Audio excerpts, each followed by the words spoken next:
이런 물건 한번 잘못 고르면 좀 불편하게 됩니다. 다시 여유가 될 때 사면 되죠. 그런데 어떤 것은 잘못 선택하면 좀 더 큰 화를 입게 되고 불편함을 겪게 됩니다. 예를 들면 직업을 선택할 때 어떤 직업을 선택하는가, 또 어떤 배우자를 만나는가, 또 위기 상황 속에서 어떤 선택을 하느냐에 따라서 우리 인생에 중요한 문제가 왔다 갔다 할 수 있습니다. 그런데 여러분, 우리 삶 속에서는 이렇게 중요한 것도 있지만 영원히 중요한 선택도 있다라는 사실입니다. 이 다른 것에는 다 실패할지라도 이 영원히 중요한 것에서는 선택하는 것을 실패하지 말아야 합니다. 그렇다면 여러분, 우리가 과연 어떤 삶의 태도가 영원히 중요한 것을 성취하는 태도이고 어떤 신앙의 태도가 영원히 중요한 것을 놓치는 태도이겠습니까? 첫 번째로, 진리를 추구하는 삶의 태도는 영원히 성공하게 합니다. 그러나 진리를 무시하는 태도는 영원한 실패를 맛보게 합니다. 우리가 참 진리를 갈망하고 참 진리를 추구할 때 우리는 영원히 승리할 수 있고 영원한 생명을 얻을 수 있습니다. 그러나 우리가 정말 우리에게 주어진 참된 진리를 무시하고 진리에 대한 갈망이 없을 때 우리는 영원히 실패하는 사람이 될 수 있습니다. 오늘 본문에서 빌라도 총독은 진리를 추구하지 않았기 때문에 영원히 실패한 사람입니다. 그런 진리를 알았고 진실을 알았지만 진리를 외면해버렸습니다. 그리고 현실적인 필요, 현실적인 문제를 선택했기 때문에 영원한 것을 놓치게 되었습니다. 오늘 본문에 나타난 빌라도는 예수님이 무죄하다라는 사실을 알았습니다. 그럼에도 불구하고 그는 그 사실을 외면해버립니다. 마가복음 15장 10절을 보면 빌라도에 대해서 이렇게 이야기합니다. 이는 그가 대제사장들이 시기로 예수를 넘겨준 줄 알미러라. 빌라도는 예수님과 이야기를 하면서 예수님이 죽음에 처할 만큼 중요한 범죄를 범하지 않았다는 것을 잘 알았습니다. 그럼에도 불구하고 진실을 알았지만 이 대제사장의 요구와 군중들이 폭동을 일으킬 것을 두려워해서 군중들의 요구대로 예수님을 십자가에 못 박는데 그대로 내어주게 되는 거죠. 마가복음 15장 15절은 이렇게 이야기하고 있습니다. 빌라도가 무리에게 만족을 주고자 하여 바라바는 놓아주고 예수는 채찍질하고 십자가에 못 박히게 넘겨주니라. 빌라도가 진실을 알았지만 현실의 안정을 취하고 그 폭동이 일어나는 것을 예방하기 위해서 진실을 외면해버립니다. 빌라도의 이런 진리에 대한 결여가 된 이 자세가 결국 그가 영원한 것을 선택하는데 실패하게 되었다라는 겁니다. 이런 빌라도에게는 진리를 추구하고자 하는 마음이 없었습니다. 이런 사실에 대해서 요한복음 18장도 자세히 설명하고 있는데 요한복음 18장 37절 38절에 보면 빌라도와 예수님 사이의 대화가 이렇게 나오고 있습니다. 빌라도가 이르되 그러면 내가 왕이 아니냐? 예수께서 대답하시되 내 말과 같이 내가 왕이니라. 내가 이를 위하여 태어났으며 이를 위하여 세상에 왔나니 곧 진리에 대하여 정언하려 함이로라. 무릇 진리에 속한 자는 내 음성을 듣느니라 하신대 빌라도가 이르되 진리가 무엇이냐 하더라.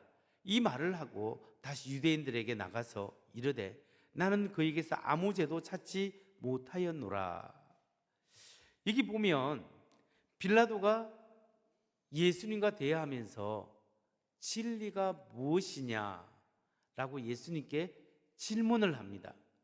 그런데 예수님께서는 이상하게도 진리가 무엇이냐고 질문하는 그게 질문에 답을 하지 않습니다.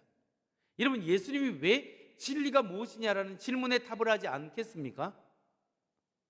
만약 빌라도가 진리를 알고자 하는 진정한 마음이 있었다면 예수님이 충분히 답변을 했을 것이요. 왜냐하면 요한복음을 통해서 예수님께서 계속 강조하는 것이 뭐냐면 내가 곧 진리요 길이요 진리요 생명이다. 예수님께서 계속 진리에 대해서 이야기했습니다. 진리의 성령이 오시면 예수님께 진리에 대해서 분명히 말씀을 했습니다. 그렇기 때문에 빌라도에게 진짜 진리에 대한 갈급함이 있다고 한다면 예수님께서는 거기에 대해서 대답을 충분히 해 주었을 것입니다. 그러나 빌라도는 진리에 대해서 관심이 없었을 뿐만 아니라 진실에 대해서 알고 있었지만 현실적인 만족을 사람들에게 주기 위해서 예수님을 십자가에 못 박도록 내어 주었다라는 겁니다. 성도 여러분, 우리 삶 속에서도 빌라도와 같은 선택을 할 때가 종종 있습니다.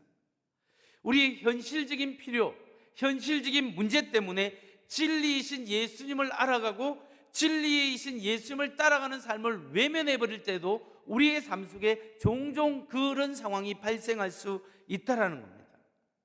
여러분, 현실적인 필요와 안정을 위해서 진리에 대한 갈급함, 진리를 포기하면 안 됩니다.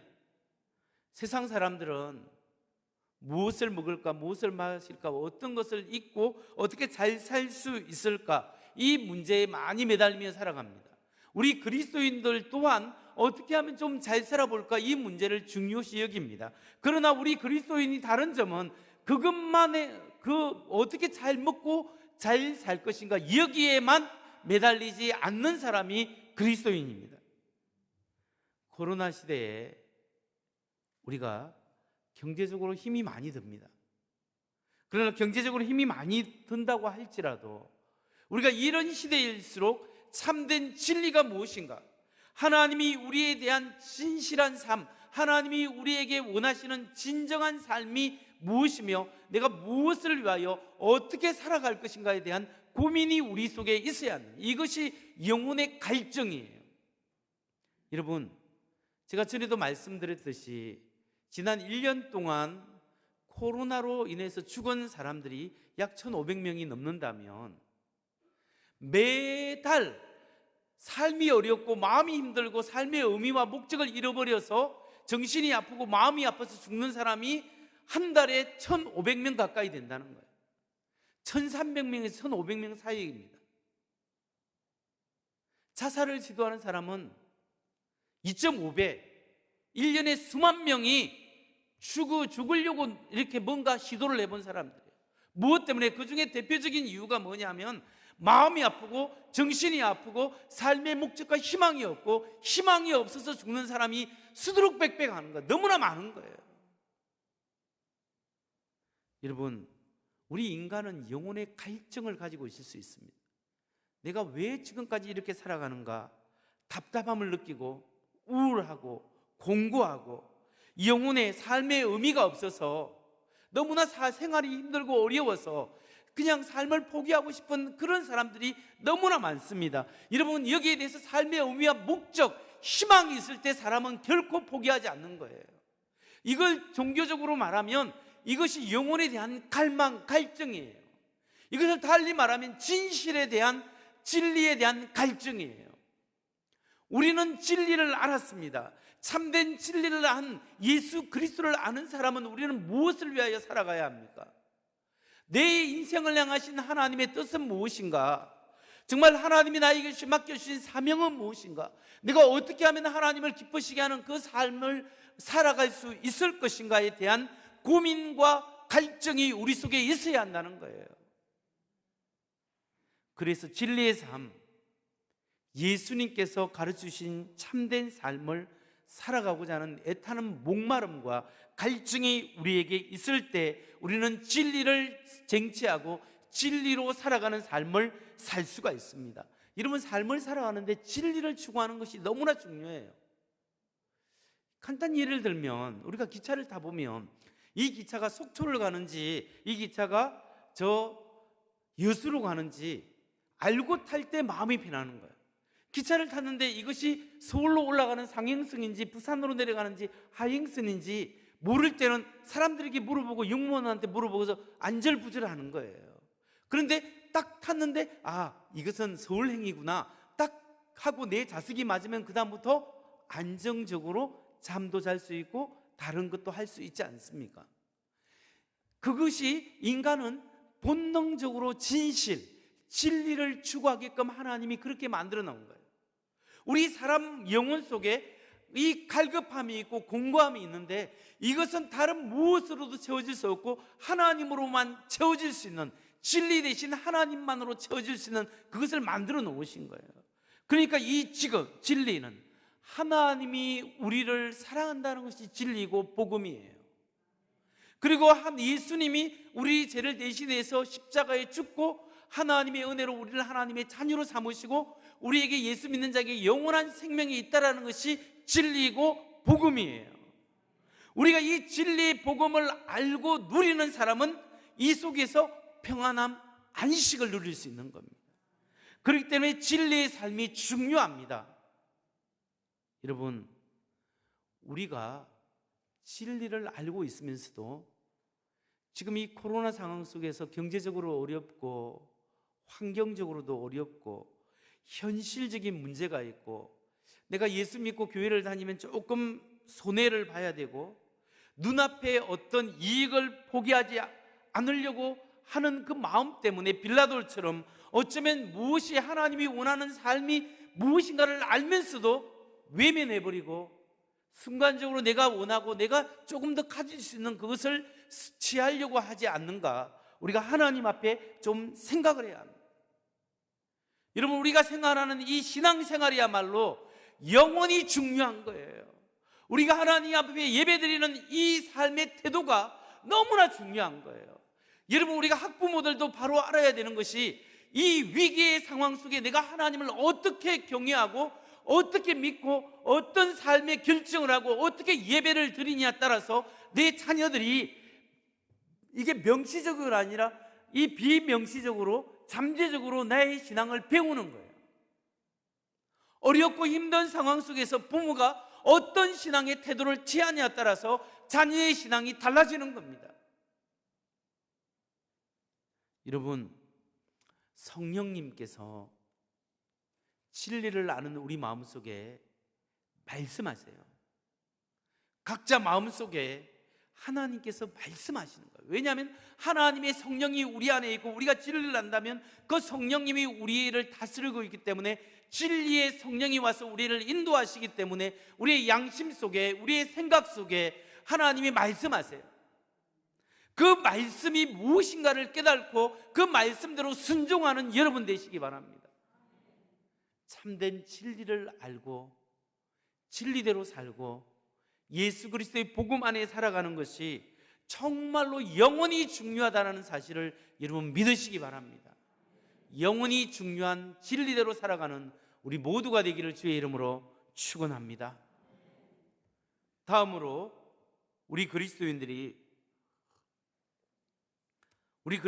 어떻게 영원히 승리하는 삶을 선택할 수 있겠는가? 여러분, 우리가 어떤 삶의 태도를 가질 때 실패를 극복하고 영원히 승리하는 삶을 선택할 수 있겠습니까? 우리가 영원히 승리하는 신앙의 태도는 신앙의 중립지대를 벗어나서 온전히 하나님께 헌신하는 삶을 살아갈 때 우리는 영원히 승리할 수 있는 거예요. 예수의 제자의 삶은 중립지대에 머물지 않습니다. 예수 믿는 사람은 자신의 삶을 예수님께, 하나님께 온전히 던져넣는 사람들이에요. 여러분, 우리가 예수님을 주님으로 고백한다는 것 자체가 예수님이 나의 왕이요 나의 삶의 주인이라는 뜻입니다. 예수 믿기 전에는 내가 주인 되고 내 마음대로 살아왔지만 예수 믿는 삶은 주님이 주인이시오 주님이 왕이십니다. 그런데 예수 믿는다고 하면서 내가 왕이 되어 살아가는 이 삶의 모습을 하나님 앞에 내려놓고 회개해야 합니다. 그리고 하나님 앞에 철저히 주님이 나의 삶의 주인이십니다. 나를 위하여 생명을 바치신 주님이 나의 삶의 주님이십니다. 하나님의 주권을 인정하고 나의 삶을 전폭적으로 하나님 앞에 던져넣는 사람이 그리스도인이에요. 이 사람이 구원받은 사람이요, 이 사람이 하나님의 자녀예요. 이렇게 하나님이 가장 소중한 분이 하나님의 왕국에 살 수 있는 자격이 주어진 사람입니다. 그렇기 때문에 예수께 헌신된 사람은 There is no neutral position, 중립지대가 없는 거예요. 예수 믿는 사람은 한 발은 하나님께, 한 발은 세상에 왔다 갔다 하는 그 중간지대에 있을 수가 없어요. 만일 우리가 신앙의 중립지대에서 한 발은 하나님께, 한 발은 세상에 두고 왔다 갔다 생활한다면 그 사람은 중립지대에 머물 수 있는 것이 아니라 점점 주님께 멀어지고 배신자가 되고 결국 예수님을 십자가에 못 박는 적대자로 변화될 수밖에 없다라는 사실을 여러분 알아야 합니다. 여러분, 마태복음과 마가복음의 제사도가 다르지만 거기서 강조하는 면이 똑같은 게 있어요. 그게 뭐냐면 예수님 앞에 온전히 헌신하지 않은 사람은 점점 예수를 부인하게 되고 결국 예수님을 십자가에 못 박는 적대자로 변화되게 되더라. 그것이 메시지의 핵심이에요. 예수님이 산산수훈을 통해서 많은 사람들에게 복 있는 사람, 심령이 가난한 자는 복이 있나니, 그러면서 말씀을 전할 때 수많은 사람들이 예수님께 몰려왔어요. 그래서 그들에게 예수님께서 복음을 전했어요. 그런데 그 예수님의 말씀을 들었던 사람은 세 부류로 나눌 수 있습니다. 첫 번째 부류는 누구냐면 예수님 앞에 가까이 나와서 예수님께 헌신된 예수의 제자들의 부류예요. 또 다른 부류가 누구냐면 예수님이 말씀을 똑바로 전하고 있는가, 내가 저 사람을 꼬투리 잡아서 뭔가 고발하고 죽이겠다라고 생각하고 있는 바리새인과 사두개인들이 저 뒤에 진치고 있었습니다. 그리고 예수님의 말씀을 들었던 대부분의 사람들이 누구냐 하면 무리들, 군중들이라고 성경은 표현하고 있습니다. 그 무리들, 군중들은 예수님의 말씀이 전했을 때 아멘, 그렇습니다, 내가 주님 앞에 죄인입니다, 주님 앞에 회개하고 예수 복음을 받아들이고 예수께 헌신해야만 되는 사람들이 바로 무리들이었어요. 그 무리들이 예수의 말씀을 듣고 예수께 헌신한 사람들이 있었습니다. 근데 아직도 수많은 사람들이 예수님이 행하시는 오병이어의 기적을 통해서 떡을 먹고 물고기를 먹었지만, 또 예수님이 행하시는 여러 가지 기적들을 자기 눈으로 생생하게 보았지만 아직도 많은 사람들이 예수께 헌신되지 않았던 중립지대에 머물렀던 군중들이 있었습니다. 이 군중들이 예수께 헌신하지 않았을 때 결국 어떤 사람이 되었을까요?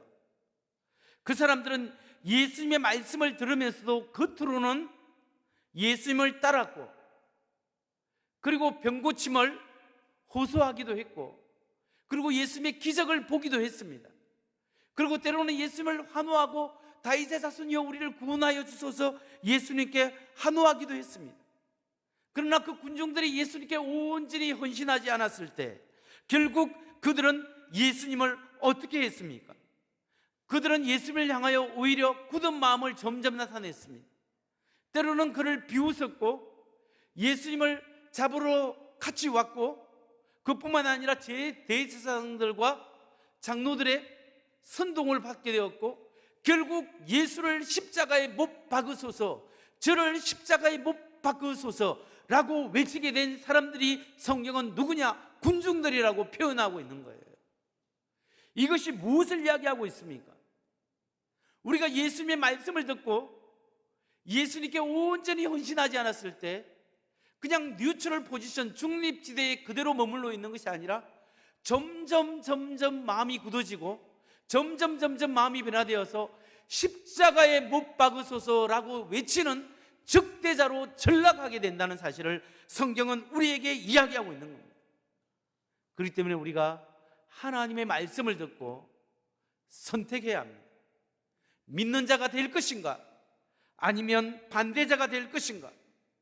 예수님의 말씀을 듣고 그냥 그대로 머물러 있으면 그냥 그들로 머물러 있는 사람이 되어지는 것이 아닙니다. 여러분, 머물러 있을 때 그들은 예수의 적대자가 되었다는 것을 성경이 반복해서 마태복음, 마가복음이 우리에게 알려주고 있습니다. 여러분, 여러분의 위치는 어디입니까? 예수님을 구주로 믿고 따르는 사람입니까? 아니면 예수께 헌신된 사람입니까? 아니면 예수의 중간지대에 머물러 있고 점점 굳어서 결국은 예수의 적다자로 변할 수 있는 그런 사람입니까? 아직도 우물쭈물거리고 있는 뉴트럴 포지션 속에서 왔다 갔다 하는 사람입니까? 그렇지만 예수 믿는 데는 중립지대가 없다라는 사실을 꼭 기억하셔야 합니다. 여러분, 수많은 그리스도인들이 신앙생활 하는데 실패하는 이유가 무엇이겠습니까?